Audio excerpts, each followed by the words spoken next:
Hello നമസ്കാരം സുഹൃത്തുക്കളെ, നമുക്ക് രണ്ടാമത്തെ ഭാഗത്തിലേക്ക് കടക്കാം. BNS-ൽ നമ്മൾ പഠിച്ചുകൊണ്ടിരിക്കുന്ന സെക്ഷൻ എന്ന് പറഞ്ഞു കഴിഞ്ഞാൽ BNS. ഇതിൽ നമ്മൾ പഠിച്ചുകൊണ്ടിരിക്കുന്നത് ജനറൽ എക്സെപ്ഷൻസ് ആണ് അല്ലേ? ജനറൽ എക്സെപ്ഷൻസ് ആണ് നമ്മൾ പഠിച്ചുകൊണ്ടിരിക്കുന്നത്, പൊതുവായ ഒഴിവാക്കലുകൾ. BNS-ൽ വരുന്ന സെക്ഷൻ IPC-ൽ നമുക്ക് പഠിച്ച് തറതൂത്ത് നമ്മൾ പഠിച്ചിട്ടുള്ളത് തന്നെ. പക്ഷെ ഇപ്പോൾ ഉള്ള പോലീസ് പരീക്ഷയ്ക്ക് ചോദിക്കുന്ന ഏതാണ്? BNS ആണ്, ഭാരതീയ ന്യായ സംഹിതയാണ്. ഇതിന്റെ ഒരു ഇൻട്രോ ക്ലാസ് ഞാൻ അപ്ലോഡ് ചെയ്തിട്ടുണ്ട്. അത് കാണാത്തവരുണ്ടെങ്കിൽ ഇതിന്റെ കമന്റ് ബോക്സിൽ ഫസ്റ്റ് പിൻ ചെയ്ത് വെച്ചേക്കാം, അല്ലെന്നുണ്ടെങ്കിൽ എൻഡ് സ്ക്രീനിൽ കാണിക്കുന്നതായിരിക്കും. ഇല്ലാന്നുണ്ടെങ്കിൽ ഐ ബട്ടൺ ആയിട്ട് ഇത് എവിടെയെങ്കിലും ഈ വീഡിയോയിൽ കാണിക്കുന്നതായിരിക്കും. ഓക്കെ, നമ്മൾ 24 വരെ പറഞ്ഞു. 25 മുതൽ 26 നമുക്കറിയാം. 14 തൊട്ട് 44 വരെയാണ് BNS-ൽ ഈ ജനറൽ എക്സെപ്ഷനെ കുറിച്ച് പറയുന്നത്. എന്നാൽ അതിൽ തന്നെ 34 തൊട്ട് 44 വെരി ഇമ്പോർട്ടന്റ് ആണ്. അതിലുള്ള ചില സെക്ഷൻ ഒഴിച്ച് ഇത് സെൽഫ് ഡിഫെൻസിനെ കുറിച്ചാണ്, സ്വകാര്യ പ്രതിരോധത്തെ കുറിച്ച് പറയുന്ന ഒരു സെക്ഷനാണ്. ഓക്കെ, നമുക്ക് 25ഉം 26 എന്ന് പറഞ്ഞാൽ സമ്മതത്തോടെ നമ്മൾ ചെയ്യുന്ന ഒരു നല്ല പ്രവൃത്തിയിൽ എന്തെങ്കിലും അപകടം സംഭവിച്ചാൽ നമ്മളെ പൊതുവായ ഒഴിവാക്കലിൽ വിധേയനാക്കും. അതായത് നമ്മൾ മറ്റേ IPC-ൽ പഠിക്കുന്നുണ്ട്, സർജൻ ചെയ്യുന്ന പ്രവൃത്തി അല്ലേ? ഇപ്പോ ഒരു ഡെലിവറി കേസ്, ഭാര്യയുടെ ഡെലിവറിക്ക് വേണ്ടി ഭർത്താവിന്റെ സമ്മതത്തോടു കൂടി ചെയ്യുന്ന കൃത്യത്തിൽ സിസേറിയൻ സർജറി ചെയ്യുമ്പോൾ എന്തെങ്കിലും അപകട സംഭവം ഉണ്ടായാലും സർജൻ കുറ്റക്കാരനാവത്തില്ല. കാരണം നല്ലൊരു പ്രവൃത്തി ചെയ്തതാണ്, അവിടെ ഒരു അപകടം സംഭവിച്ചു പോയതാണ്. അതുപോലെ 25-ലും 26-ലും പറയുന്നത് സമ്മതത്തോടെ, വ്യക്തിയുടെ അല്ലെങ്കിൽ വ്യക്തിയുടെ കൂടെ ഉള്ള ആളിന്റെ സമ്മതത്തോടു കൂടി ചെയ്യുന്ന നല്ലൊരു പ്രവൃത്തി കുറ്റകരമാവുകയാണെങ്കിൽ അതിൽ നിന്നും അദ്ദേഹത്തെ അപകടം ഉണ്ടാവുകയാണെങ്കിൽ അദ്ദേഹത്തെ രക്ഷിക്കുന്ന ഒരു സെക്ഷനാണ് 25ഉം 26ഉം. മുമ്പ് അത് അങ്ങ് 80-ലും 90-ലൊക്കെ കിടന്നത് ഇപ്പൊ IPC മാറി BNS ആയപ്പോൾ 25, 26 മാറി. അതാണ് ഇതിന്റെ മാറ്റം. പഴയ കാര്യങ്ങൾ തന്നെ, പിന്നെ പുതിയ കുറച്ച് കാര്യങ്ങൾ ഇതിൽ ഉൾപ്പെടുത്തിയിട്ടുണ്ട്.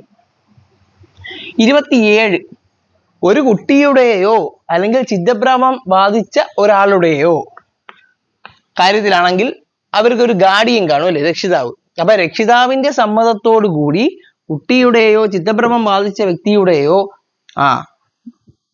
കാര്യങ്ങളിൽ, ഒരു എക്സാമ്പിൾ, ഒരു നല്ല പ്രവൃത്തി ചെയ്യുമ്പോൾ ഒരു അപകടം സംഭവിക്കുകയാണെങ്കിൽ അത് നല്ല ഉദ്ദേശത്തോടു കൂടി സമ്മതത്തോടു കൂടി ചെയ്യുന്ന കാര്യമാണെങ്കിൽ അതിൽ നിന്നും ചെയ്യുന്ന വ്യക്തിയെ കൃത്യത്തിൽ കുറ്റക്കാരനാക്കി മാറ്റില്ല. അതാണ് 27ാമത്തെ സെക്ഷനിൽ പറയുന്നത്. ഇനി 28, 29 ഒക്കെ ഉണ്ട്, അത് അത്ര പ്രധാനപ്പെട്ടതല്ല. 30 ഇമ്പോർട്ടന്റ് ആണ്.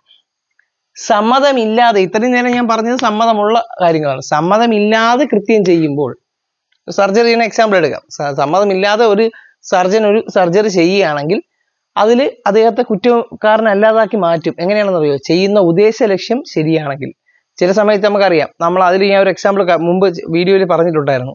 ഒരു തീപിടുത്തം ഉണ്ടാവുന്നു, അതിനകത്ത് ഒരാൾ അകപ്പെട്ടു പോവുകയാണ്. അപ്പൊ ആരുടെടുത്തും അയാളെ രക്ഷിക്കട്ടെ എന്ന് സമ്മതം ചോദിക്കാൻ പറ്റത്തില്ല. അത് രക്ഷിക്കുന്നതിന്റെ ഇടയിൽ ഒരു അപകടം സംഭവിച്ചു, അയാളെ അടുത്ത് താഴോട്ട് ഇട്ടപ്പോൾ അപകടം സംഭവിച്ചു പോയെങ്കിൽ അയാൾ കുറ്റക്കാരനാവത്തില്ലല്ലോ. കാരണം അത്ര റിസ്ക് പിടിച്ച് അതിനകത്ത് കയറി അയാൾ നല്ല ലക്ഷ്യത്തോടു കൂടി ചെയ്ത പ്രവൃത്തിയാണ്. അപ്പൊ അതാണ് 30ാമത്തെ സെഷനിൽ BNS-ൽ പറഞ്ഞത്. സമ്മതമില്ലാതെ ചെയ്യുന്ന നല്ല പ്രവൃത്തി അപകടം ഉണ്ടാക്കിയാൽ ഉദ്ദേശ ലക്ഷ്യം നല്ലതാണെങ്കിൽ അയാളെ കുറ്റക്കാരനാക്കി മാറ്റത്തില്ല. 34 തൊട്ട് 44 വരെ പറയുന്നത് സെൽഫ് ഡിഫെൻസിനെ കുറിച്ചാണ്. നമ്മുടെ സ്വന്തം സ്വയരക്ഷയ്ക്ക് വേണ്ടി ചെയ്യുന്ന പ്രതിരോധം, സെൽഫ് ഡിഫെൻസ്. 34 സെൽഫ് ഡിഫെൻസിന് വേണ്ടി നമ്മൾ ചെയ്യുന്ന കാര്യങ്ങളെ കുറിച്ച് പറയുന്നു, കൃത്യങ്ങളല്ല കാര്യങ്ങൾ. സെൽഫ് ഡിഫെൻസിന് വേണ്ടി ചെയ്യുന്ന കാര്യങ്ങളെ കുറിച്ച് പറയുന്നത് 34-ലാണ്. 35 എന്ന് പറയുന്നത് ശരീരത്തിനും സ്വത്തിനും സംരക്ഷണാവകാശം നൽകുന്ന സെൽഫ് ഡിഫെൻസിനെ കുറിച്ച് പറയുന്നു.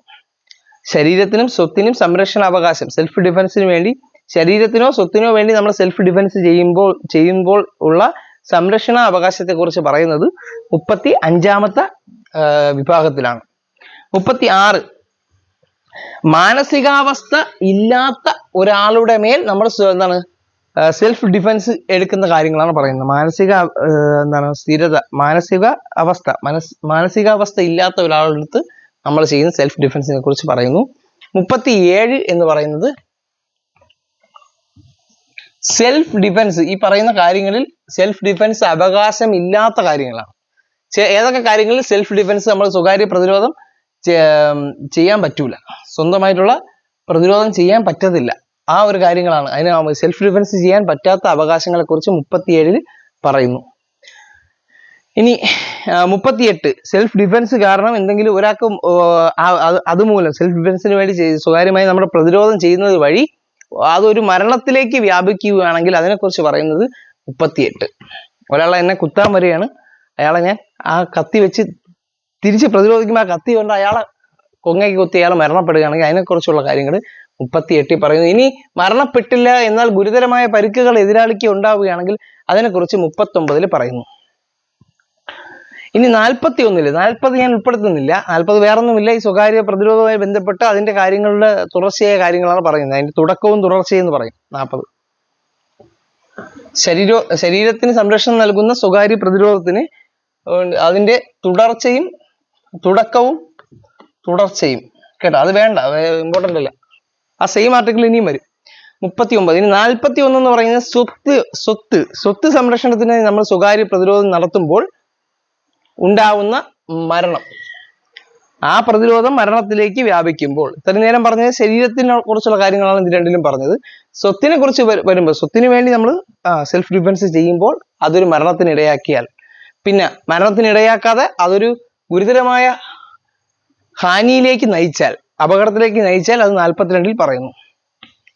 44 മാരകമായ ആക്രമണത്തിന് നമ്മൾ ചെറുത്ത് നിൽക്കുന്നതിനെ കുറിച്ച് ഉള്ള കാര്യങ്ങളാണ് പറയുന്നത്. മാരകമായ ആക്രമണത്തെ നമ്മൾ ചെറുക്കുമ്പോൾ. അപ്പൊ ശ്രദ്ധിക്കുക, 25, 26 എന്ന് പറഞ്ഞാൽ സമ്മതത്തോടെ നമ്മൾ ചെയ്യുന്ന ഒരു കൃത്യം. ഒരാളുടെ സമ്മതത്തോടെ ഒരാളെ രക്ഷിക്കാൻ വേണ്ടി ചെയ്യുമ്പോൾ എന്തെങ്കിലും അപായം അയാൾക്ക് ഉണ്ടായി കഴിഞ്ഞാൽ 25, 26 പ്രകാരം നമ്മൾ കുറ്റക്കാരനാവില്ല.